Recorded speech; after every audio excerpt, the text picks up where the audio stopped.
Alors, tout d'abord, le cours, il est pour Refoua Shelema, Etan Ben Rachel. Akadosh Baruch Hu Yishlach lo Refoua Shelema.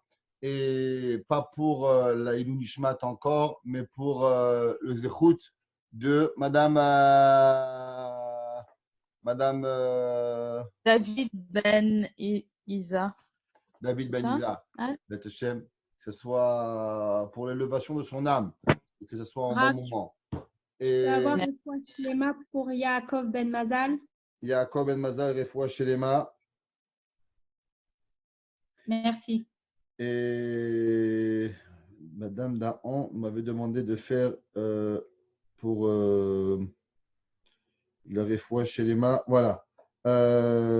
Le David Ben Chassiba, Moshe Ben Simcha, il est Inouch Matam. Ok. Alors, on arrive à Shavuot. Shavuot, on a l'habitude de lire la Megillat Ruth. Alors, quelle est la raison d'abord pourquoi on lit la Megillat Ruth? Une des raisons, à cause que la valeur numérique de Ruth, Resh 200, Vav 6, Taf 400. En tout, ça fait 606. 606 plus 7, ça fait 613. On sait que Am Israël, avant Matan Torah, ils avaient les Sheva Mitzvot Ben Noir, les 7 mitzvot obligatoires. Combien de mitzvot nous avons rajouté à Matan Torah? 606 mitzvot. C'est pour ça qu'on lit Megillat Ruth, pour se rappeler que Akadosh Baruch Hu, il a donné au Am Israël 606 mitzvot. Une autre raison pourquoi on lit Megillat Ruth, on lit Megillat Ruth d'après certains. On sait que David Amelech, il est niftar à Shavuot. Et quand il est niftar à Shavuot, alors automatiquement, il y avait une question sur David Amelech, à savoir, est-ce que David Amelech était juif ou David Amelech n'était pas un juif? Comment c'est possible qu'on ait une question, est-ce que David Amelech, il était juif ou David Amelech n'était pas juif? On va voir que Ruth, elle venait de Moab. Et la Torah, elle nous donne une halakha, lo yavo Amoni ou Moavi bikal Hashem. Il ne peut pas venir un homme de Moab et un homme de Ammon dans le peuple juif. On sait que Ammon et Moab ont été éjectés du peuple juif à l'éternité. Ils ne pourront jamais devenir des juifs. Pourquoi? La Torah nous dit Asher lo kidemu etrem belechem bamaim, à cause qu'ils ne nous ont pas donné de l'eau et à boire. Qu'est-ce que ça veut dire? On sait qu'en Yetziat Mitzrayim, le peuple juif il est sorti et il y avait deux nations qui nous devaient beaucoup, qui c'était Ammon et Moab. Ammon et Moab avaient été sauvés grâce à Abraham Avinu. Leur père de Ammon et Moab était Lot. Grâce à qui Lot il a survécu? Que grâce à Abraham Avinu. Et Abraham Avinu, il a sauvé la vie de Lot. Et du fait que les gens de Ammon et Moab n'ont pas eu de Hakarat Tov envers le peuple juif, alors Akadosh Baruch Hu, il a dit que Ammon et Moab ne pourraient plus jamais se convertir. Il y a une grande discussion, à savoir est-ce que ce sont que les hommes ou aussi les femmes. Pourquoi? La Gemara, elle veut être Doreshet, Ammoni, Velo Ammonite. Ammoni masculin et pas Ammonite féminin. Moavi masculin et pas Moavite féminin. La Gemara dit si c'est comme ça, alors aussi apprend Mamzer, Velo Mamzeret. Peut-être que les bâtards interdits, c'est seulement les masculins et pas les féminins. La Gemara dit non, à cause que quoi? Qu'il y a un pasouk. La Torah donne une explication pourquoi c'est marqué Ammon et Moab.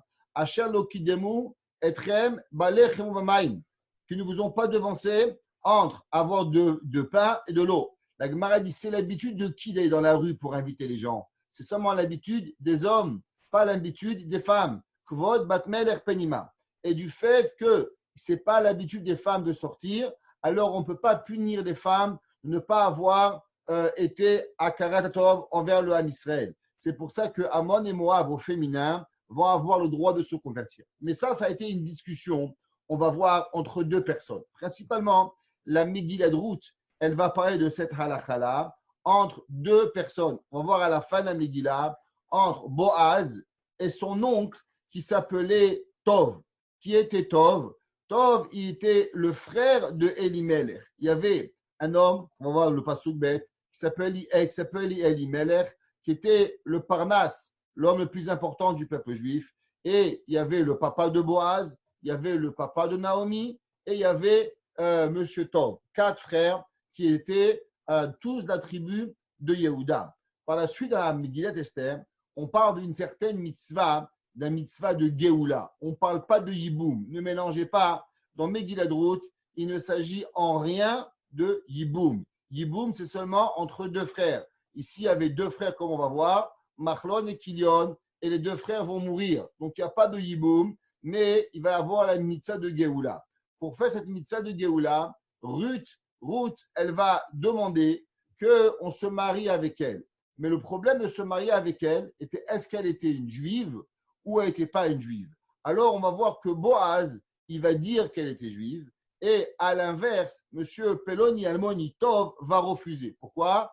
Parce qu'il va dire que une Moavi, une femme Moavite, elle est inclue dans la halakha de Ammoni ou Moavi, Loyavobi Kalachem. Dans ce cas-là, on ne pourra pas se marier avec elle. La Torah va nous dire que la halakha était comme Boaz, à cause que Boaz était le Nassi de la génération, le prince, le Shofet, et ce Shofet-là, il va trancher la halakha. Et c'est pour nous expliquer comment c'est possible qu'une femme de Ammon et de Moab exactement, est arrivée dans le Ham Israël, que Shemuel Hanavi va écrire la Megillat Ruth pour nous expliquer comment se fait-il que David Ameler était un bon juif, Chave Shalom. Et en aucun cas, on pouvait douter de sa judaïcité avec David Ameler. La Megillat Ruth, elle commence avec le premier verset que vous voyez ici, Pasuk Aleph. Ok? Dans ce pasuk, c'est marqué Vayehi. On sait qu'à chaque fois qu'on voit le pronom Vayehi, et il se fut, ça veut dire qu'il y avait un malheur. On voit par exemple Vayi bime Achashverosh, et ce fut au temps de Achashverosh. Vayi bime Amraphel, et ce fut au temps de Amraphel, dans Sefer Bereshit. Chaque fois que vous voyez le mot Vayehi, est un pronom précédé d'un suffixe qui veut dire un malheur. Chaque fois qu'on voit le nom Vehaya, le pronom Vehaya, il veut dire du bonheur. Vehaya imshamo atishmeu. Chaque fois qu'on voit le mot Vehaya, il est un bonheur. Alors la Megillah, elle commence Vayehi, et il se fut. Pourquoi il se fut? Pourquoi il y avait un malheur? Il se fut à cause qu'il va y avoir la famine. Bimé, Shefot Hashoftim, le temps où on jugeait les juges. Et là, Chachamim se pose la question, et il dit d'abord, pourquoi c'est marqué Shefot Hashoftim? On aurait dû dire, et ce fut au temps des juges. C'est quoi Shefot Hashoftim? Le moment où on jugeait les juges. La Torah nous dit tout de suite pourquoi c'est un moment de tristesse. Vaï Ra'av Ba'aretz. Il y avait une famine. Où est la famine? Seulement en Eretz Israël. Il n'y avait pas de famine. Juste pour que vous sachiez un petit peu Ammon et Moab, ce qui représente aujourd'hui l'Iran, l'Irak. C'est Ammon et Moab. D'accord? Donc Ammon et Moab n'étaient pas loin. Et là-bas, il n'y avait pas de famine. Vayeler Ish. Et il va aller un homme. La Torah ne précise pas qui était cet homme. Mi Bethlehem Yehuda, de Bethlehem Yehuda, la gour bisde Moab, pour habiter dans les champs de Moab. Où, lui, Veishto Ushtebana. Donc la Megillah commence pour nous dire qu'il y avait trois personnes qui nous intéressent ici. Ce monsieur, sa femme et ses deux enfants. La Pasuk Bet, il nous dit Veshem Ha'ish est le nom de l'homme. Et on va revenir aux questions pour les répondre. Veshem Ha'ish Elimelech. Et le nom de l'homme s'appelle Elimelech. Tous les commentateurs se posent la question pourquoi dans le Pasuk Aleph, la Torah ne mentionne pas son nom. Elle dit seulement Vayeler Ish. Et il est parti un homme. Seulement dans le Pasuk Bet, on donne son nom. Comment il s'appelle cet homme? Elimelech. Veshem Ishto. Et comment s'appelle sa femme? Naomi. Veshem Shne Banav. Et le nom de ses enfants? Machlon Vechilion. La Torah elle emploie un mot maintenant, Ephratim. Normalement, on aurait dû dire que peut-être il voulait et il venait de la tribu de Ephraim. Seulement, on sait que c'est marqué Mi Bethlehem Yehuda. Alors comment, s'il était des gens de Ephraim, ils pouvaient habiter à Bethlehem Yehuda? Si tu es à Ephraim, tu habites à Ephraim. Tu n'habites pas à Yehuda. Tu es à Yehuda, tu n'habites pas à Ephraim. Alors que veut dire le mot Ephratim? Vayavou Sede Moab. Et ils sont venus dans les champs de Moab, Vayeyu Sham. Alors, on va commencer avec Rashi et on expliquera par la suite, à travers le Hatam Sofer, les questions qui nous manquent. Dit Rashi, que veut dire Vayi Bime Shefot Hashoftim? Dit Rashi en première explication, vous avez le Rashi ici, Ok? Il dit Rashi que c'est que d'abord, ouais, là vous avez le Rashi, que la Torah, elle veut nous dire dans quel moment on se situe. Ça veut dire, est-ce qu'on est avant les rois, après les rois, on est à quelle époque? Dit Rashi, Lifne Meloch Melech Shaoul. L'histoire de Ruth se passe avant que Shaoul Amelech il va être roi. Shehayu Adorot Miparnesim Alide Shoftim. À cause qu'à ce moment-là, il n'y avait pas de roi dans le peuple juif. Et depuis la mort de Yehoshua jusqu'au règne de Shaoul, il y avait ce qu'on appelait des Shoftim. Okay? Et ces Shoftim-là, ils vont régner dans le peuple juif. Ce n'était pas comme des rois, comme des Nessiim, et on appelait ça des Shoftim. Et il dit Rashi que la Megillah de Ruth, elle se situe au moment de ces juges-là. Ubime Evtsan. Et il dit Rashi, intéressant, si vous prenez le Sefer Shoftim, vous n'allez pas trouver Boaz. Si Behemet, cette histoire, elle se passe, comment se fait-il que dans le livre de Shoftim, on ne trouve pas le mot Efsam? Vous prenez la Torah dans Yehoshua, Shoftim, et vous allez voir que là-bas, il n'y a pas d'un homme qui s'appelle Boaz. Demande Rashi. Alors, est-ce que tu peux me dire peut-être qu'il y a un autre nom qui était attitré à Boaz? Et il dit Rashi, oui. Sache qu'en vérité, il y a un autre nom à Monsieur Boaz. Boaz, il avait deux noms. Dans la Torah, on l'appelle Evtsan. On ne l'appelle pas Boaz. C'est pour ça qu'on ne trouve pas son nom dans les Shoftim. Dans les Shoftim, on ne va pas trouver le nom de Evtsan. Donc, si on va trouver, par exemple, dans le Perek Yudbet, dans Shoftim, que vous sachiez, on est juste après la mort de Yiftach HaGiladi, il y a un tout petit pasouk. Le pasouk qui dit comme ça, Vaishpot Aharav et Israël Evtsan mi Bethlehem. La Torah nous dit qu'il y avait, après qu'il est mort Yiftach HaGiladi, il y avait un autre juge. Comment il s'appelait ce juge? Il s'appelait Evtsan. De où? Bethlehem. Intéressant. D'où Rashi savait que Boaz c'est Evtsan? Eh bien parce que ici, si vous voyez, on a marqué Bethlehem Yehuda. On voit que M. Elimelech, il va être dans Bethlehem. Et qui est habité à Bethlehem à cette époque-là? La Torah a fait mention de Bethlehem qu'au temps de Evtsan. Et la Torah nous dit, qu'est-ce qu'il avait de spécial, ce Evtsan? Diatora vaïlo sheloshim banim ou shloshim banot. Il avait 30 garçons et il avait 30 filles. Monsieur Evtsan avait 30 garçons et il avait 30 filles. Pasukret, Vaishpot Harav et Israël Evtsan mi Bethlehem. Il va régner, il va être chauffet. Vaïlo shloshim banim. Il avait 30 garçons ou shloshim banot et 30 filles. Shilach achutza ou shloshim banot et vilebana vinachutz. Vaishpot et Israël sheva shanim.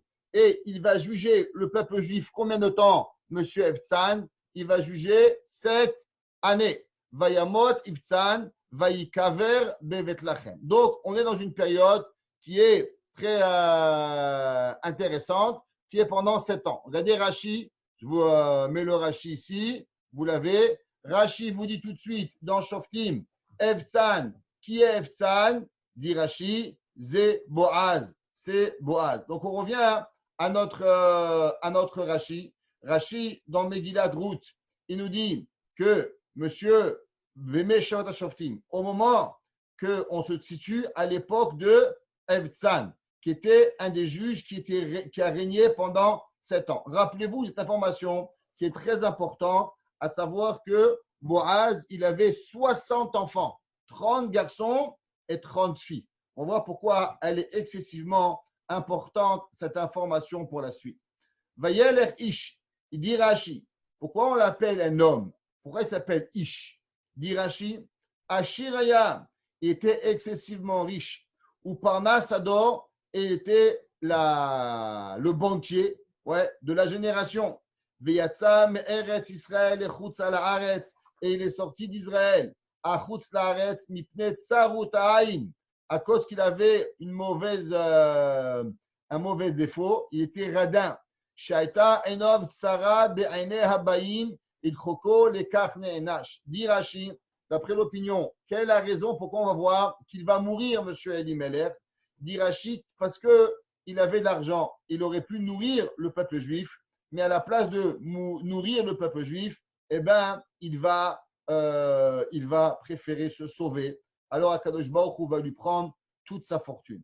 Malgré que d'après certains, il y a une autre explication pourquoi M. Boaz n'a pas voulu donner son argent. D'après certains, on sait que la famine, elle vient à cause de la Avera. Et Boaz pensait que s'il allait nourrir tout le peuple juif, alors ça n'aurait rien servi la punition de Akadosh Baruch Hu. Pourquoi il devait nourrir tout le monde? Les gens n'auraient pas compris. Pour pouvoir garder la punition et que les gens font tchouva, alors il a préféré partir. Malgré ça, Chachamim nous disent qu'à partir du moment, toi, ce n'est pas ton cheshbon. Hachem, il donnait de l'argent. Il a rendu les gens pauvres. Toi, tu dois nourrir les gens. Et Akadosh Baruch Hu, il ne te demande rien d'autre. Et même si tu as des bonnes pensées pour Akadosh Baruch Hu, le but, c'est d'accomplir les mitzvot. Ça, c'est aussi un message qu'à travers la Torah. Très souvent, les gens, ils pensent que dans l'étude de la Torah, alors, regarde, si je vais faire telle mitzvah, alors peut-être que cette mitzvah, elle va éloigner. Par exemple, des fois, on mange kasher, on fait attention à une halakha. Alors, on a un père, une mère, un frère, un soeur, chacun avec ses problèmes, vous savez. Et on pense que si je vais faire cette mitzvah, ça va éloigner ma famille. Qu'est-ce que j'ai à faire? Est-ce que je fais cette mitzvah qui éloigne ma famille ou je ne le fais pas? La Torah, elle commence à nous dire que regarde monsieur Elimelech. Elimelech, il a pris en calcul. Oui, Akadosh Baruch Hu, tchouva, pas tchouva, à la fin, il va être puni. Notre rôle, à nous, ça n'est pas de faire les chèches bonhommes du bon Dieu. Notre rôle, il est d'accomplir ce que Akadosh Baruch Hu dit. Et le reste, c'est Akadosh Baruch Hu. Tu as d'argent, tu dois accomplir cette mitzvah pour arriver. Rashi nous dit qu'on va voir que monsieur Elimelech, il avait tsarut ha'ain. Il était un homme radin. On va voir qu'est-ce que ça va apporter le radinisme. Rashi, pour répondre à la question qu'on a demandé, que veut dire le mot Ephratim? Le mot Ephratim voudrait dire Ephraim normalement, mais a priori il ne peut pas être de Ephraim vu qu'il venait de Yehuda. Dit Rashi que le mot Ephratim veut dire Chashuvim, ne veut pas dire un titre de la tribu d'Ephraim. La preuve, on va trouver par exemple dans Mordechai. Comment s'appelle Mordechai? Ish Yehudi Aya Beshusha Mabira Ushmo Mordechai Ben Yair Ben Kish Ish Yemini. Si vous vous rappelez, on avait ramené la Gemara. La Gemara a demandé, on va Sechet Megillah, je ne comprends pas, est-ce que Mordechai, il est tribu de Yehudi ou il est tribu de Binyamin? Décide-toi. Normalement, la tribu et l'adjectif Yehudi veut dire la tribu de Yehuda. Alors comment à la fin tu dis Yemini?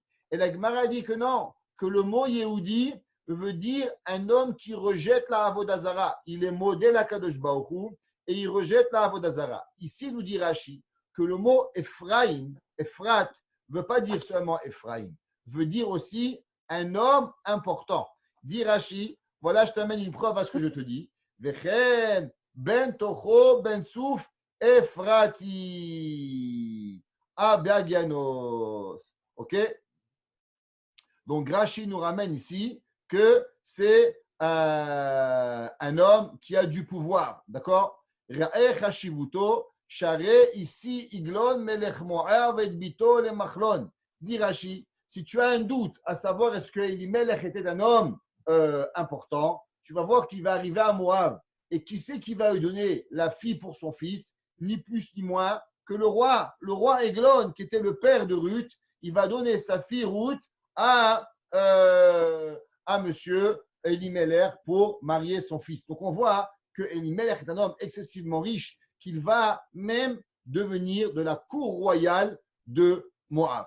Et il ne va pas être là-bas très longtemps, parce qu'on va voir qu'il va vivre en tout 20 ans. Monsieur, en tout et pour tout, ils vont partir 20 ans. Et dans ces 20 ans-là, il va marier ses enfants et il va mourir. Donc on voit que très rapidement, il va arriver au pouvoir, monsieur Elimelech.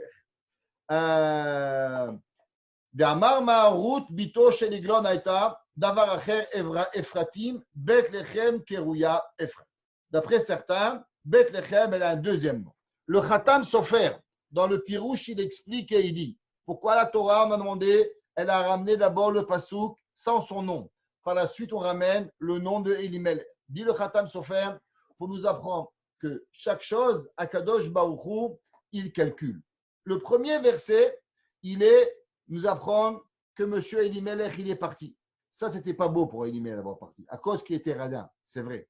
Mais malgré son radinisme, il faut savoir que Elimelech, il avait des bonnes qualités. Quelles sont les bonnes qualités? Un homme riche comme Elimelech, qu'est-ce qu'il est parti faire dans les champs de Moab? On aurait dû dire, Vayavohu Ir Moab. Ils sont arrivés dans les villes de Moab. La Torah, dans la fin de Parashat Devarim et de Bamidbar, elle parle de toutes les villes que le peuple juif il a conquis de Moab. Moab, c'est un peuple, un grand peuple qui était grand, qui était énorme. Alors pourquoi c'est marqué Vayavo ou c'est des Moab? Il est allé dans les champs de Moab. Dit le Khatam Sofer, la Torah, elle veut nous dire que M. Elimelech, il avait une qualité. Il n'a pas voulu que ses enfants soient imprégnés de la culture moabite. Alors c'est pour ça qu'il est parti dans les champs. Il voulait vivre avec personne. Il avait été radin, c'est vrai. Mais il n'a pas voulu vivre véritablement avec les goïms. Et pour cette mara-là, Akadosh Baruch Hu, il donne son nom. Ça veut dire que même que dans le Pasuk Aleph, quand on parle négativement de lui, on ne mentionne pas son nom, pas la Shonara. Mais au moment où on veut donner une qualité qu'il a vécue à l'écart des goïms pour ne pas apprendre de ses actions, la Torah a dit Beshem Ha'ish Elimelech. Et le nom de l'homme, l'homme qui avait un caractère fort de ne pas vouloir que ses enfants apprennent de l'éducation des goïms, alors la Torah, elle nous dit Beshem Ha'ish Elimelech et elle ne mentionne pas son nom. Le Pasuk Gimel, la Torah, elle nous dit Vayamot et il va mourir Elimelech, monsieur Elimelech, Ish Naomi. La question à se demander, c'est pourquoi la Torah, elle mentionne Ish Naomi. On savait très bien que Elimelech était le mari de Naomi. Alors pourquoi la Torah, elle dit encore Vayamot Elimelech, Ish Naomi? Ouais, la Torah dit Vatishaer, elle va rester hi, Ushne Banea. Et elle va rester elle et ses deux garçons. La Torah, Rashi explique à propos de cette explication. Dit Rashi, Ish Naomi, Lama Neema, pourquoi c'est marqué Ish Naomi? On le sait déjà. Mika Namru El Ishmet El Aleishto. La Torah nous dit que, vous savez, malheureusement, à l'Oahen, où il y a des gens qui meurent. Alors, c'est vrai, ça fait de la peine un papa qui meurt, mais le soir, on rentre à notre maison, on a notre femme, on a nos enfants, nos petits-enfants. Qui c'est qui va ressentir la douleur de la mort? La Gemara dit, il n'y a qu'une seule et unique personne. Vous savez, c'est qui? C'est la veuve. La veuve, elle ressent quand son mari est mort. Parce que c'est elle le soir. Il y avait un jour, un grand rabbin disait, si vous voulez savoir qui c'est qui connaît la veuve, c'est seulement le coussin. Le coussin de la personne, la femme, c'est elle qui le connaît. Les autres femmes, et les autres personnes ne connaissent pas. Elles le voient avec un sourire, une belle robe, une belle perruque. On croit que tout va bien. Mais le soir, quand elle est toute seule, qui c'est qui connaît son tsar? C'est seulement et uniquement le coussin d'une personne. La Torah dit que la seule et unique personne qui a vraiment ressenti le mort, la peine à l'éternité, c'est la femme. Ve'amar ish Naomi, klomar lefi shuya ish Naomi.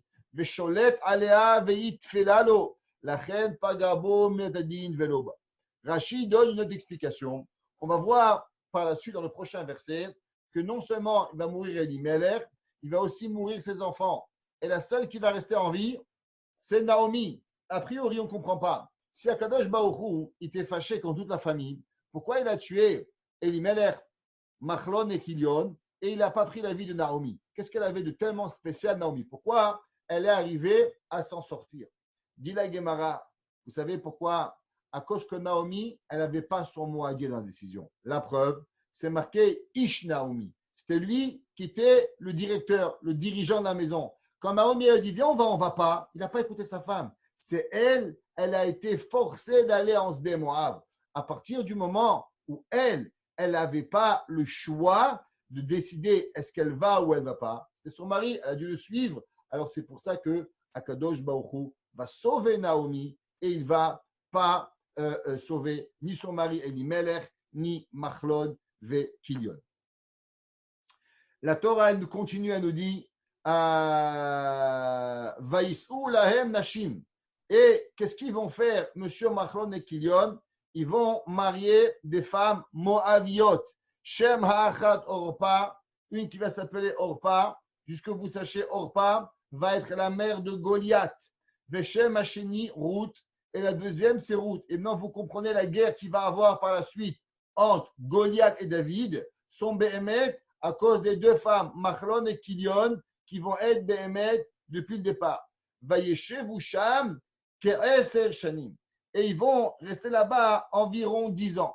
Donc leur père, il est mort, et eux, ils vont rester là-bas encore 10 ans. Donc en tout, ils ont été là-bas 20 ans en Bethléem Yehuda, qui était.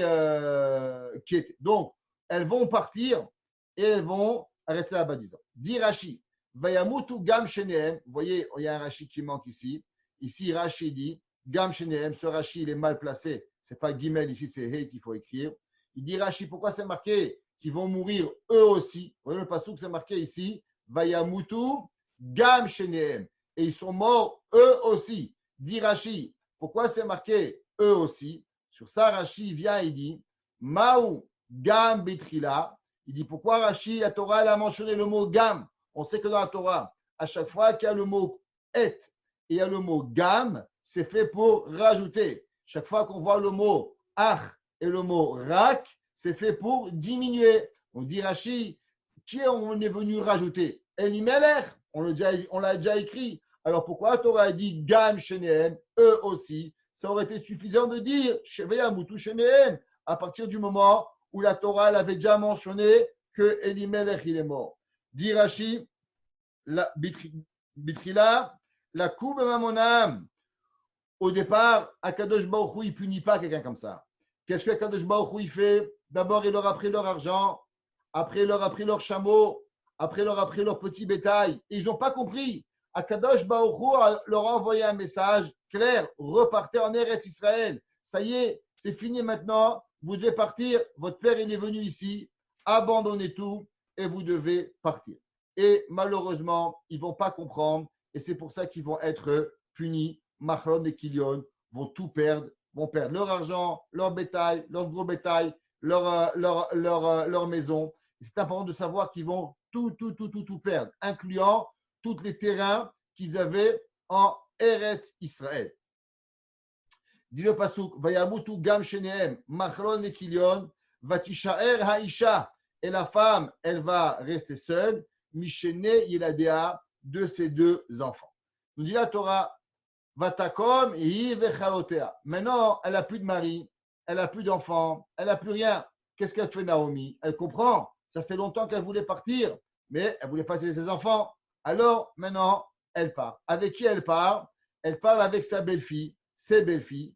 Vatasho Bisde Moab. Et elle repart à Mosde Moab, qui Sham'a Bisde Moab. Elle a entendu, qui Pakad Hashem et Amo, la tête lahem lachem. Hashem, il sait que maintenant, elle a envoyé et il a donné du pain à, en un mot, la famille, elle est partie. Et maintenant, on peut repartir en Eretz Israël. Vatet Semina Makom.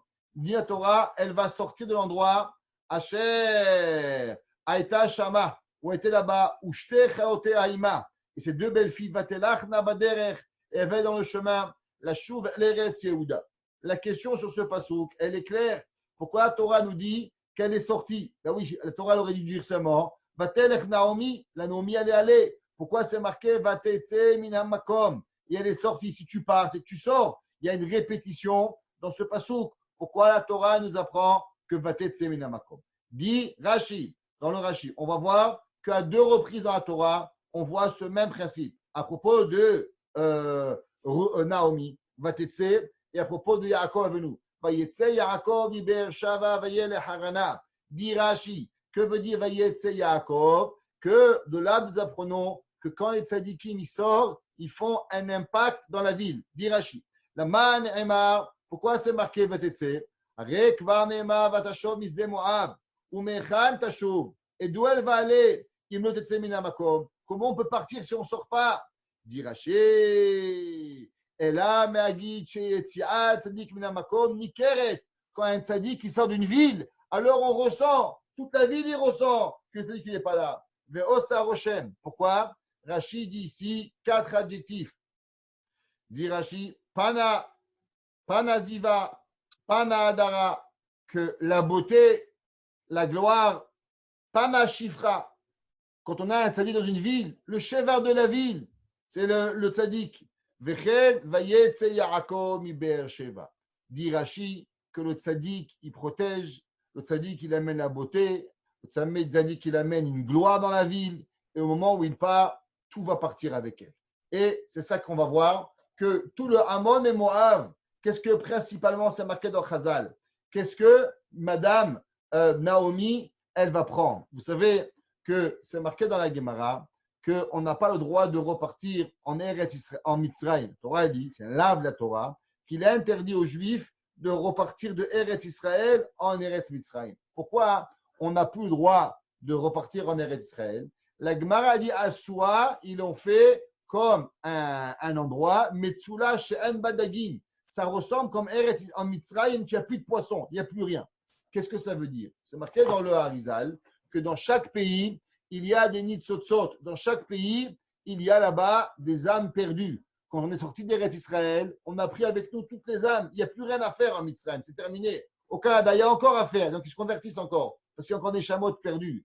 Dans Moab, qu'est-ce qu'il y avait dans Moab? Pourquoi Kadosh Baruch Hu, il a refusé à Moshe Rabbeinu de détruire Moab? Quand Moab, on est sorti, il n'a pas voulu donner à boire. Le peuple juif avait eu envie de faire la guerre à Moab. Akadosh Baruch Hu a dit Altid garbe Moab, ne lui fais pas la guerre. Pourquoi? Il dit parce que là-bas j'ai 2 âmes très précieuses, une dans Ammon et une dans Moab. Qui était l'âme de Moab? C'était Ruth. Maintenant qu'elle est partie, Ruth, Naomi, et elle a pris avec elle Ruth, il n'y a plus rien dans Moab. Moab il est vide, il est comme Mitzrayim, il n'y a plus rien à tirer de ce peuple de Moab. Toute la raison pourquoi Kadosh Baruch Hu avait demandé de ne pas détruire Moab, c'était seulement à cause qu'il y avait là-bas, Yeshli Pirda, j'ai seulement là-bas encore quelque chose à aller chercher qui s'appelle Ruth. Et vu que maintenant, Ruth, elle est sortie, Pana Aziva, Pana Adara, elle est partie sa beauté, elle est partie sa gloire, il n'y a rien à voir avec. Et ainsi, on voit que Yaakov Avinu, au moment où il est sorti de Beershava, il n'a rien laissé. Malgré que là-bas, c'est très intéressant, parce que Yaakov Avinu, il avait laissé dans Beersheva, il avait laissé son père, Yitzhak Avinu, ce qui était plus grand que Yitzhak Avinu, qui est Gvura. Et pourtant, la Torah nous dit que Vayetse Yaakov mi Beersheva, Pana Ziva, Pana Hadara, Pana Shvacha, Shel Oto Haïr. Intéressant que même Yaakov Avinu, qu'il a laissé son père dans Beersheva, eh bien, quand même quelque chose a été pris de Beersheva au moment où Yaakov Avinu il est resté. Une des raisons pour cela, à cause que Yaakov Avinu, il voyait. Yitzhak était aveugle. Et vu que Yitzhak était aveugle, alors il n'avait pas d'Yetzerara. Puisqu'il n'avait pas d'Yetzerara, il n'avait pas de pouvoir de protéger la ville. Comment on protège une ville? Ce n'est pas quand on est un tzaddik tout seul. C'est quand on vit avec le monde et on est capable de combattre le Yetzerara. Yitzhak Avinu, la Torah nous dit qu'il était comme mort. À Souma, Nershav Kemet. L'aveugle, il est considéré comme mort. Et puisque l'aveugle est considéré comme mort, alors il n'y avait pas de protection réelle pour la ville. C'est pour ça que malgré que Yaakov Avinu a laissé derrière lui Rivka, et c'est derrière lui Yitzhak Avinu, quand même, la ville n'était pas autant protégée qu'au moment où il y avait Yaakov Avinu. Maintenant, la Torah, elle va nous parler d'un sujet intéressant. Et c'est de l'endroit, comme on a mentionné. Vatomer Naomi lishte kalotea. Maintenant, on va voir, il va y avoir une discussion entre Naomi et ses deux belles-filles. Lechna, Shovna, Isha, le Bet Ima. Naomi leur dit, où vous allez? Vous partez chez vous. Allez, bye-bye à la maison. Ouais. Yaas, Hachem, Imachem, Chesed, que Dieu fasse avec vous une bonté. Kacher, Asite, Imametim, Veimadi. La même façon que vous avez fait de la bonté avec moi et avec les morts. Et vous allez trouver de la menoucha.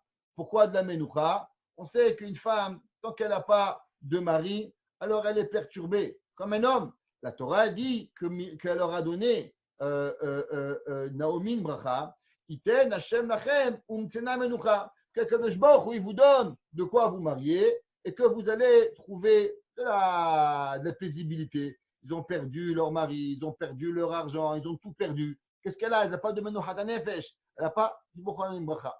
Isha betisha, vatisha klaen, vatisena kola vatitken. Et elle a levé sa voix, elle les a renvoyés. Elles ont pleuré. Et ils lui ont dit, Kitar nashuv le'amech. Elle leur a dit, non, on veut revenir. En un mot, ils ont fait une demande de conversion. C'est très important de comprendre cela. On va voir que d'après Rashi, il y a une grande discussion dans les décisionnaires. Est-ce que Ruth et Orpa étaient juives quand Machlon et Kilion les ont mariés, ou bien ils étaient goyotes? Rashi, il est de l'opinion que Ruth et Orpa n'étaient pas juives et que maintenant que leurs maris sont morts, alors Ruth et Orpa font une demande de conversion au judaïsme. Et on sait d'où est-ce qu'on apprend les lois de conversion? On les apprend de Naomi. On va voir que quand un homme il vient et dit je veux me convertir, qu'est-ce qu'on lui dit? Non, merci. Alors elle vient et elle demande. Elle dit va tomber là, ouais, va tomber là, qui t'anachouv la amer. Nous on va revenir vers toi. Pourquoi? On va se convertir avec toi. Va tomber Naomi. Naomi elle les rejette, c'est l'halakha. Shov ma benotai, repartez mes filles. Lama telachna imi. Pourquoi vous allez avec moi? Haod li banim bemeai. Est-ce que j'ai des enfants dans mon ventre? Veayu lachem la'anashim, qui peuvent de nouveau vous marier. En un mot, elle leur dit, mais je ne peux pas, même si j'aurais des enfants, vous ne pouvez plus, on peut pas vous pouvez pas vous remarier avec eux. On va voir Rashi pourquoi. Shovna benotai, repartez mes filles, lechna, kizakanti miot leish, car je suis vieille à être un homme, qui a marti yesh li tikva, parce que j'ai une possibilité, gamayiti alayla leish, vegam yalati banim, et je vais avoir des enfants. Alors, Naomi, elle rejette Ruth et Orpa, et elle leur dit quelque chose d'intéressant.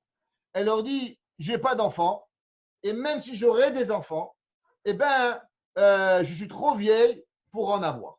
En un mot, si j'étais jeune et j'aurais pu avoir des enfants, vous auriez pu vous marier avec un enfant que je peux avoir dans le futur. Mais là, on tombe sur un énorme problème. Quel est le problème? Il y a les lois de Yiboum. C'est quoi le loi de Yiboum? De Lévira. Un homme s'appelle Réhouven. Si Réhouven il meurt sans enfant, son frère Shimon, il doit faire Yiboum avec sa belle-sœur. Maintenant, qu'est-ce qui se passe? Si Réhouven il est mort, il n'a pas de frère. 2 ans après, sa mère, à Réhouven, elle a un autre enfant.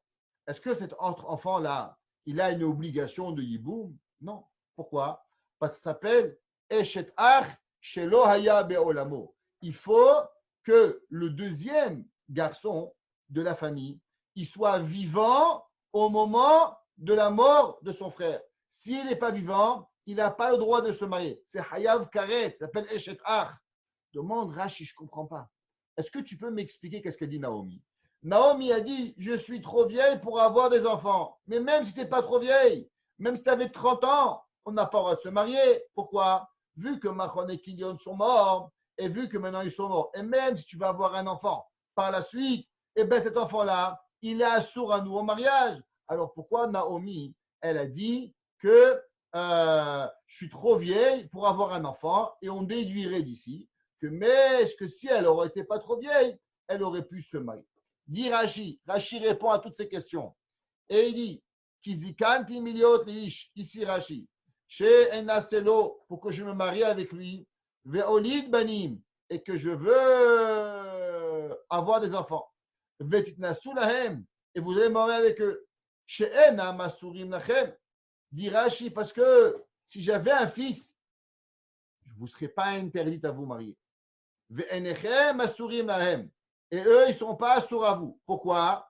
Mishum eshet achiv, à cause de la loi que je vous ai expliquée, de la femme du frère, shelo haya beolamo, she'ena zekuka leyiboum, parce qu'un frère qui n'est pas né au moment où son frère il est mort, il n'a pas la mitzvah de yiboum. Dit Rashi, pourquoi? Pourquoi il n'y avait pas d'interdit? Si Naomi, elle aurait pu avoir des enfants, quelle est la raison pourquoi il ne lui était pas interdit de se marier avec eux? Dit Rashi, et ça c'est une mahloket qu'on vous a expliqué dans la halakha, entre Tosfot et Rashi. Rashi de l'opinion, les filles, shelo ayu le machlon vikilion kidushin bahen, shenochiot ayu. Dit Rashi, attention, tu sais quel était le statut de Ruth et de Orpa au moment où elles ont marié Machlon et Kilion? Dit Rashi, goyot, pas juives. Et puisqu'elles n'étaient pas juives, alors automatiquement, il n'y avait pas de mariage. Donc s'il n'y a pas de mariage, ils sont comme s'ils n'ont jamais été mariés avec Machlon et Kilion. Si demain elles vont se convertir, alors elles auraient pu hypothétiquement se marier avec le frère de Machlon et Kilion. Donc dit Rashi, du fait que la Torah elle a dit je suis trop vieille pour avoir des enfants, mashma de là on apprend que si j'avais pu avoir des enfants, automatiquement vous auriez pu vous marier. De là on apprend que Orpa et Ruth n'étaient pas juifs. Tosfot n'est pas de cet avis. Et Tosfot il dit comment c'est possible de dire une chose pareille?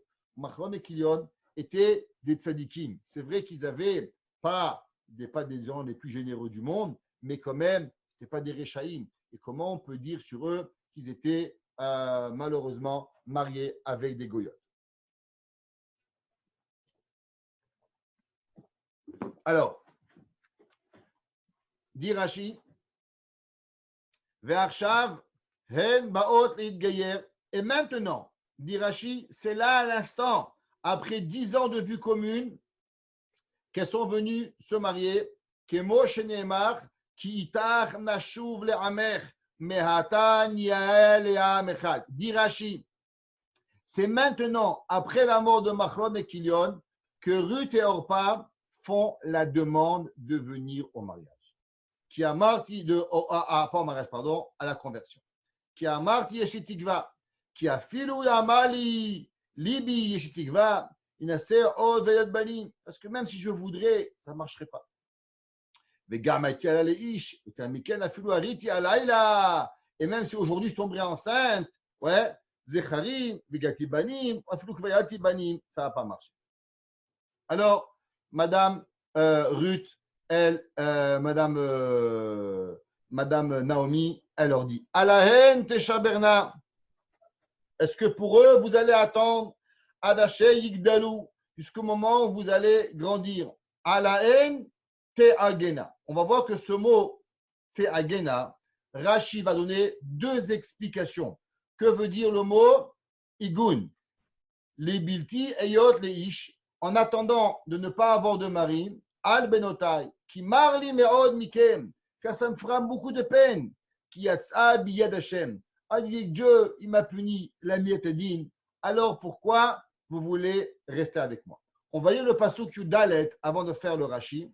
Dit le pasuk, Vatisena kona kolan, elles ont levé leur voix, Vativken aod, elles ont encore pleuré. Il y avait un amour profond en Naomi, Ruth et Orpa. Vatishak Orpa lechamota veRuth davkaba. Et Ruth, elle va rester, et Orpa, elle va embrasser sa belle-mère, et elle va partir. Il dit Rashi, Alahen Tesha Berna. Que veut dire le mot Tesha Berna? Moi, je vous ai traduit attendre. D'où je sais, Rashi. Il dit Rashi, Bitmiya, Shema Lahem Tetzapena. Tetzapé, attendre. Et tzapot Mashiach, c'est la racine. Dit Rashi que le mot Tesha Berna se lit à la haine Tesha Berna. Est-ce qu'à eux vous allez attendre? Ad Hashem Yigdalou. Dit Rashi. D'où est-ce qu'on sait? C'est quoi cette racine de Shever? Ici la racine. Shever, 3 mots. Et le reste, c'est la conjugaison qui voudrait dire attendre. Tout c'est écrit ça. D'où est-ce qu'on a vu dans la Torah une ressemblance à ce verset que le mot Shever, il voudrait dire véritablement attendre. Dit Rashi, oui, dans le Teilim, Kouf, même Vav. Dit Rashi, on va lire le Teilim ensemble et on va comprendre la preuve de Rashi.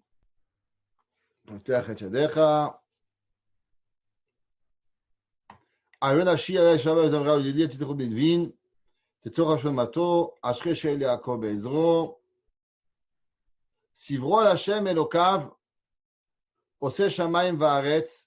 Ouais. Dit Rashi, que veut dire ce mot? Shivro al Hashem Elokav. Regardez Rashi. Dit Rashi, que veut dire Shivro al Hashem Elokav? C'est quoi ça? Que veut dire ce mot? C'est quoi l'explication de ce pasouk? On dit ici dans Teilim. Aujourd'hui, vous êtes Tamid Chachamim aujourd'hui. Aujourd'hui, avec ce cours, vous allez sortir Tamid Chacham. Apprendre à étudier. Sivro al Hashem Elokav. Que veut dire le mot Sivro? Alors, Rashi dit que le mot Sivro veut dire attendre. Il faut attendre à Kadosh Baruch Hu. Alors, on voit que le mot Ashrei She'el Yaakov dit Rashi que veut dire Alahen Tesha Berna? Ça veut dire la racine de Te Sever. Sever veut dire attendre, comme on le voit ici, Rashi dit Sivro al Hashem Elokav. Que veut dire le mot Te'agena? Que veut dire la traduction du mot Te'agena? Rashi va donner 2 explications sur ce mot. Nous, on aurait dû penser que le mot, la racine peut être oneg ou ogen. Quelle est la valeur et la traduction de cette racine de ogen? Est-ce que c'est igun ou ogen? Dit Rashi, lachon asur, kemo ag uga ve'amad betocha. Il dit Rashi, vient du mot interdit, vient du mot comme matière asurim, fermé. Donc il dit Rashi, il faut dire à la haine tega agena. Est-ce que sur ce rêve vous allez vous enfermer? Donc le mot agen, Rashi dit, il vient du mot s'interdire ou se renfermer. Kemo ag uga ve'amad betocha. Viesh potrim. Rashi dit, il y en a qui expliquent ce mot lachon igun, comme une aguna, une femme sans mari. Velo itachen. Dit Rashi, c'est impossible. Il dit Rashi, si on aurait voulu dire le mot igun, alors ici, on aurait dû que te'agena avec un point dans le nun et il n'y a pas de point dans le nun. Ou bien te'agenena. Te'agenena, là, ça aurait dit le mot igun. Maintenant, qui vient du mot te'agen, dit Rashi vient de la traduction du mot interdire et ne pas du traduction du mot igun. Désolé pour les va-et-vient dans le texte qui monte, mais il faut suivre. Dit Rashi, que veut dire Kiyatsa bi Yad Hashem? Amar Rabbi Levi, Kol makom shenema Yad Hashem. Dit Rashi, que veut dire la main de Dieu? Qu'est-ce que c'est marqué? Car elle est sortie sur moi, la main de Dieu. Que veut dire la main de Dieu? Intéressant, on voit le nom, on aurait dit Yad Elohim. Que veut dire Yad Hashem? Dit Rashi, vous savez que dans la Torah, il y a 13 façons que la Torah elle s'étudie, elle s'enseigne. Une des façons que la Torah elle s'enseigne, ça s'appelle Hekesh. Que veut dire le mot Hekesh? Quand on voit dans la Torah, à un moment, on voit un mot de la Torah. Et après, on voit ailleurs le même mot de la Torah. La Torah, elle emploie les mêmes mots dans 2 sujets différents pour nous apprendre que de la même façon que dans ce sujet, ce mot veut dire telle chose, alors ici aussi veut dire telle chose. Alors, on voit dans les 10 makot, il y a une maka qui s'appelle Dever. C'est quoi Dever? En un mot, le choléra, le corona, je ne sais pas. C'est un virus qui tue tout le monde. Dit la Torah, il y avait le Makat Dever, où tous les animaux qui sont morts en Mitzrayim. Alors dit Rashi, Kiyatsa bi Yad Hashem, Amar Rabbi Levi, ramène la Gemara, Kol Makom Shenema Yad Hashem. Chaque fois qu'on va trouver dans la Torah la colère dans la main de Dieu, c'est quoi? Makat Devei, c'est une punition de Akadosh Baruch Hu. C'est une pandémie, une épidémie. Ou Binyan Av, les Kulam. Et c'est pour apprentissage dans toute la Torah que tu vas apprendre ça. Ine Yad Hashem Avaya. Dit Rashi à chaque fois qu'on va parler de pandémie ou d'épidémie. Comment ça va s'appeler? Ça va s'appeler le nom de Yad Hashem. Donc, qu'est-ce qui a tué, dit Rashi? C'est pourquoi vous vous rappelez Rashi? Rashi avait dit au départ que Gam Shenehem aussi. D'où Rashi a trouvé dans la Torah qu'on parlait que tout a été mort, les animaux et ainsi de suite. Dit Rashi, ben, tu vois ici, ça marqué le mot Yad Hashem. Et que veut dire le mot Yad Hashem? Le mot Yad Hashem veut dire épidémie. Donc, de là, on apprend que les épidémies, elles tuent les hommes, les animaux, là, et nous, tout ce qu'on pourrait avoir à avoir.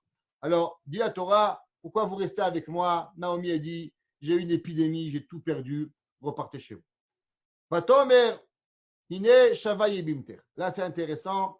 La Ruth, Naomi a dit à Ruth, qu'est-ce que tu fais? Allez, rentre. Ta copine, elle est partie. Ne me casse pas les pieds. Rentre à la maison. Bye bye, Charlie. Elama à son peur. Ve'el Elohea et à son Dieu. Shuvi Aharei Bimter. C'est une des questions contre Tosfot, la preuve de Rashi. Comment c'est possible que si Ruth et Orpa étaient juives, comment se fait-elle que Naomi, elle va les pousser à repartir? Elle savait très bien qu'en repartissant chez eux, elle reviendrait des goyotes. On a l'obligation de protéger les juifs, même s'ils ne sont pas religieux. Comment c'est possible que Naomi, elle va dire repars à ton Dieu? Mais c'est quoi ton Dieu? C'est Avodah, c'est Assour. De là, on apprend que Naomi et Ruth, que Ruth et Orpa n'étaient pas juifs. Ça, c'est une des preuves pour Rashi contre l'opinion de Tosfot. Vatomer Ruth. Ruth, elle va dire Altiv Geibi. Ne me touche pas, ne me vexe pas. De la discussion qu'on va voir ici, on va apprendre toutes les lois que nous avons l'obligation d'apprendre à une convertie. Comment? Ruth va répondre certaines choses à Naomi. De la réponse, on va comprendre les questions. Alors, on va les lire dans le Passouk et on va aller au Rashi, où Rashi va nous apprendre les lois de Gérout. Tomer Ruth, Altiv Geibi, ne me touche pas. En un mot, ne me blesse pas. La Osver t'abandonner. La Shuv Mahoraïch de repartir derrière moi. Qui est la chair telchi elech, où tu iras, j'irai. Ou Be'asher talini alin, et où tu dormiras, je dormirai. Amer ami. Ton peuple, c'est mon peuple. Ve'eloaich Eloaich. Et ton Dieu, c'est mon Dieu. Ba'asher tamuti amut. La façon que tu mourras, je mourrai. Vesham et kaber. Et là-bas, je m'enterrai. Koase Hashem li. Qu'ainsi Dieu va me faire. Vecho Yosif. Et ainsi va me rajouter. Ki hamavet yafrid beni ou bener. Car la mort, elle va nous séparer entre toi et moi. On fait encore un dernier passouk. Patere kimit amet, elle a vu qu'elle était têtue, qu'elle voulait rester. Elle a continué à lui parler. Dit Rashi, quels sont les halachot que nous apprenons? Dit Rashi, Altiv Geibi, ici. Altiv Tseribi veut dire ne me mets pas de la pression. Si vous voulez savoir c'est quoi la pression dans le cœur d'une personne, la Torah elle vous dit que c'est comme vous frappez, c'est comme vous touchez. Ça vous touche quelque chose qui vous vous sentez compressé. Qui est la chair telle. Dit Rashi. Mikan Amoura Botein. Ici Rashi. De là, nous apprenons, on appris nos sages. Guerre chez Baal et Gaïer, un converti qui vient se convertir. Combien de mitzvot on doit lui apprendre? Les 613 mitzvot. Je mets au défi toutes les femmes du cours, qui sont des bonnes juives, de connaître les 613 mitzvot. Alors pourquoi vous voulons que les goyim, ils vont apprendre les 113 mitzvot. Allez dans n'importe quel yeshiva, demandez c'est quoi les Taryag mitzvot. Si vous avez un ou deux qui connaissent, c'est beaucoup. Alors, combien de mitzvot on doit apprendre au Guérim? C'est quoi la base du judaïsme? Il dit Rashi, Modim loktsat onashim, on doit lui apprendre un peu de punitions. Chez Im Balarzor Bo Yarzor, pas qu'il croit que le peuple juif, c'est Karl Bach avec la guitare sur la plage. C'est ça le peuple juif. Il y a des conséquences à être juif. S'il veut repartir, qu'il repart. Dit Rashi. Chez Mitod Varim Shel Ruth Atalamed, de ce que Ruth, elle va répondre à Naomi, tu apprends. Chez Amra ala Naomi, Naomi, elle lui a dit, Assournu latzed chutz letchum beshabbat. Elle va lui apprendre les lois de Shabbat. Et même une des lois des Hachamim, à part les 39 melachot, c'est l'interdiction de sortir de la ville. On ne peut pas aller où on veut. Même où tu veux, tu ne peux pas aller. Qu'est-ce qu'elle va lui dire, Ruth? Amale be'asher telchi elech. Elle va lui dire, où tu vas, je vais. S'il ne faut pas partir, tu ne sors pas. Ce que tu vas faire, je vais faire. On n'a pas le droit de faire le yichud. C'est quoi le yichud? D'être homme et femme. Ça c'est quoi? C'est Bidi Rabanan, une femme pas mariée. Une femme mariée, Deoraita. Une femme pas mariée, David Amelech. Donc elle lui a appris la lachot yichud, Deoraita et des Rabanan. Shena Isha, Amala Bacher Talin Elin. Ne t'inquiète pas. Où tu vas dormir? Je vais dormir. En un mot, j'accepte sur moi les lois de yichud. Imanu Muvdalim. Mais Asher Amim, Sh'ar Amim. Nos peuples, on n'est pas pareil. On ne se coupe pas les cheveux pareil. On ne boit pas du vin pareil. On ne mange pas pareil. Notre vie, elle doit être séparée. Tous les semaines, on dit Atachonen le Adamdat, Atachonantanu, le Enosh Bina. On demande à Kadosh Baruch Hu de nous séparer de toutes les nations. On ne veut pas leur ressembler. Ce n'est pas intéressant pour nous de ressembler aux nations. Elle leur a dit Amenu, Muvdalim, Mish'ar Amim. Beshesh, Meot, Beshlosh, Esrei mitzvot. Combien nous avons? 613 mitzvot. Elle leur a dit, Amer, Ami. Ton peuple, c'est mon peuple. Asonu Avodazara. Une des principes, c'est qu'on ne peut pas croire en d'autres divinités. Un seul Dieu, c'est tout. Il n'y a pas 10. Eloai, Eloai. Ton Dieu, c'est mon Dieu. Arba mitot nimseru le bedin. On peut mourir de 4 façons. Quelles sont les 4 façons du bedin? Il meurt. C'est qu'il a strangulation. Sérifa, on fait rentrer du fond brûlé à l'intérieur d'une personne, lapidation, le feu, strangulation et on coupe la tête. 4 choses. À l'époque du Beth Amikdash, et on faisait ça une fois par 70 ans. Et plus que ça, on n'avait pas le droit. Elle dit, on peut mourir, c'est pas grave, j'accepte. Je prends sur moi la mort. Il dit, tu sais, même se faire enterrer chez les Juifs, c'est pas simple. On peut se faire enterrer, tout dépend comment on est mort, on se fait enterrer différemment. Alors elle a dit, Vechaneragim, Amale Vesham et Kaver. Comment tu vas mourir? En un mot, on apprend qu'elle va lui apprendre ces halachot qui sont durs, d'autres qui sont faciles. Là, on apprend que les conversions, on apprend mitzat kalot ou bahamur. Un peu d'halachot, difficiles et un peu d'halachot faciles. Vatelachna shenehem. Et la Torah nous dit qu'elles sont allées les deux ensemble.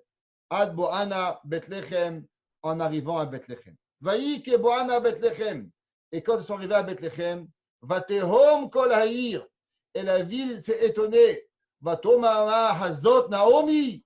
Est-ce que c'est celle-là, Naomi? Comme on va voir, qui était milliardaire, riche, elle avait toutes les qualités.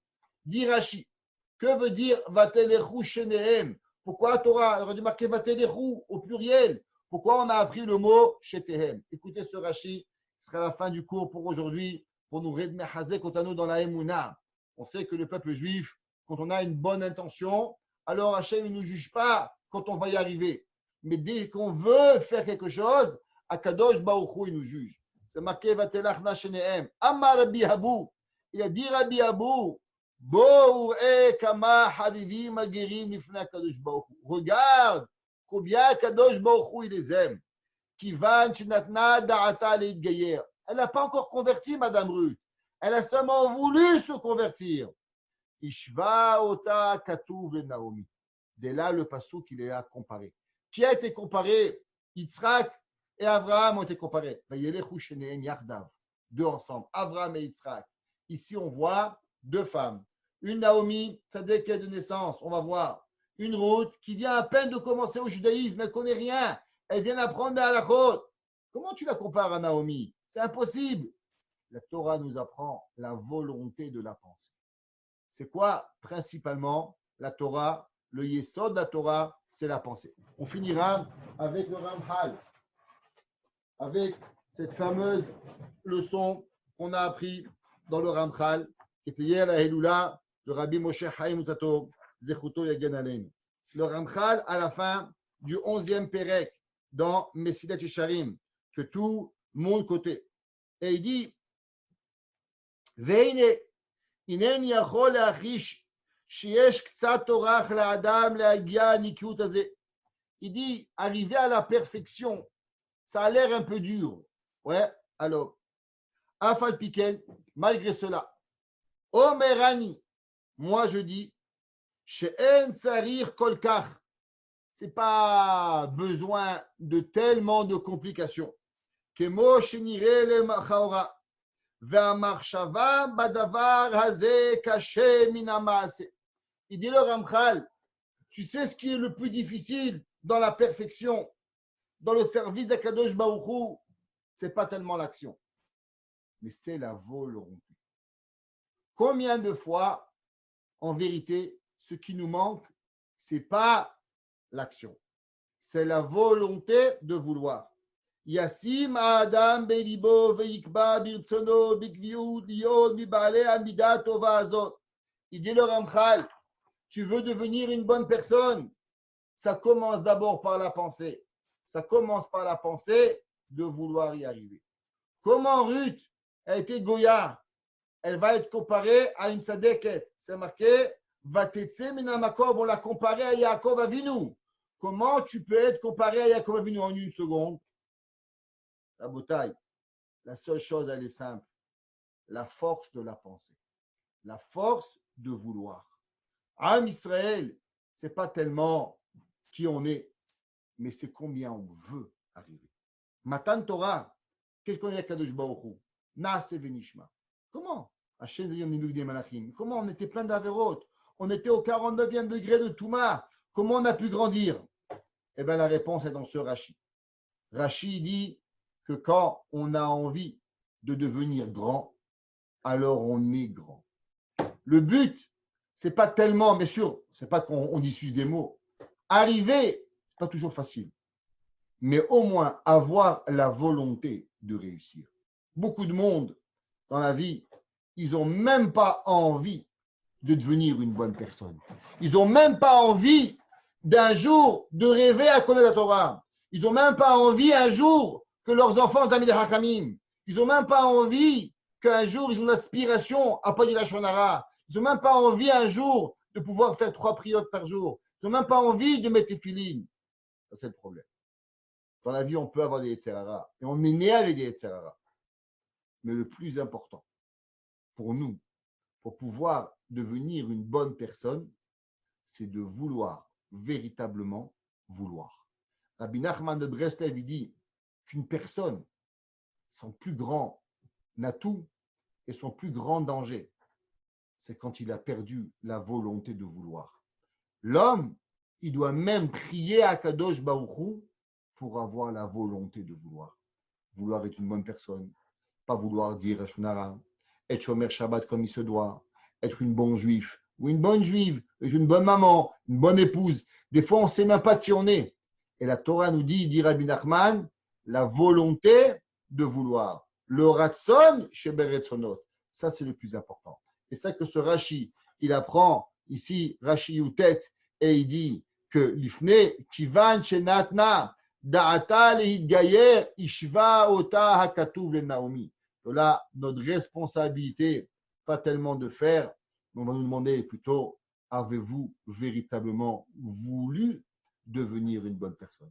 Et si on a vraiment voulu tous les jours, alors Kadosh Baruch Hu, il fera que notre volonté de vouloir, elle soit comme si on l'a accomplisse. Et automatiquement, Kadosh Baruch Hu, il nous jugera de la façon, pas de ce que nous avons fait, mais plus de tout ce que nous avons voulu faire. Et avec cela, c'est sûr qu'on pourra avoir une véritable Kabbalat HaTorah. Je vous propose la semaine prochaine, vu que mercredi, ce sera trop tard, ce sera la veille de Shavuot, et vous serez sûrement occupés, alors faire le cours et la suite de Megillat Ruth lundi soir. Si vous êtes d'accord, on peut le faire lundi soir, laissez-moi savoir.